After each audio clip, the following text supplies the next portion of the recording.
میں انشورنس کے حوالے سے ایک سوال کرنا چاہتا ہوں کہ لائف انشورنس جو لوگ کرواتے ہیں آیا اسلام میں اس کی اجازت ہے یا نہیں؟ اصل میں یہاں اس کو کہوں گا آپ سے کہ ایک تو ہمارے ہاں جو اس وقت انشورنس کا نظام ہے وہ لازماً گتھا ہوا ہے سود کے ساتھ، لہذا اس شکل میں جو اس وقت انشورنس ہو رہی ہے وہ تو حرام ہے، اس کے حرام ہونے میں کوئی شک نہیں ہے۔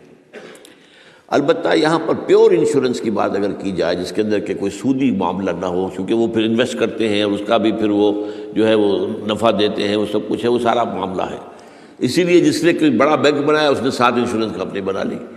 حبیب بینک بن گیا، حبیب انشورنس کمپنی بن گئی، وغیرہ وغیرہ۔ آدم جی بینک تھا، آدم جی انشورنس بن گئی۔ البتہ یہ ہے کہ جہاں تک ایک مثلاً یہ کہ ایک انشورنس اس طرح کی ہے کہ چند تاجر جو ہے وہ بیٹھ کر طے کر لیتے ہیں کہ بھائی ہم اتنا ماہانہ ہم سب جمع کریں گے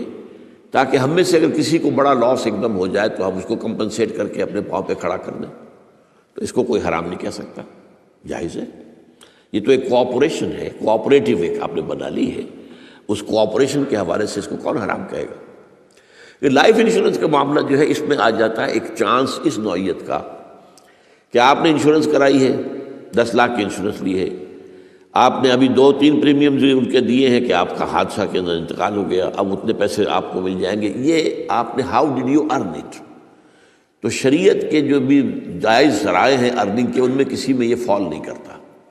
یہ تو چانس کی بات ہو گئی، جیسے جوئے کے اندر چانس ہوتا ہے، آپ کا داؤ لگ گیا تو آپ کو جو ہے وہ 12 ہو گئے، اور نہیں تو ظاہر بات ہے کہ آپ کی اپنی رقم بھی گئی۔ اسی طریقے سے یہ ہے کہ اگر وہ آپ نے جتنا بھی رقم جو ہے دی ہے وہ ہو سکتا ہے کہ وہ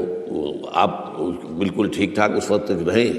میں پورے نظام کو چونکہ جانتا نہیں ہوں، اس لیے میں اس میں رائے ویسے دیا نہیں کرتا۔ اس میں میرے بیٹے سے آپ ذرا بات کر لیجیے کہ کسی وقت آ کر جو جنہوں نے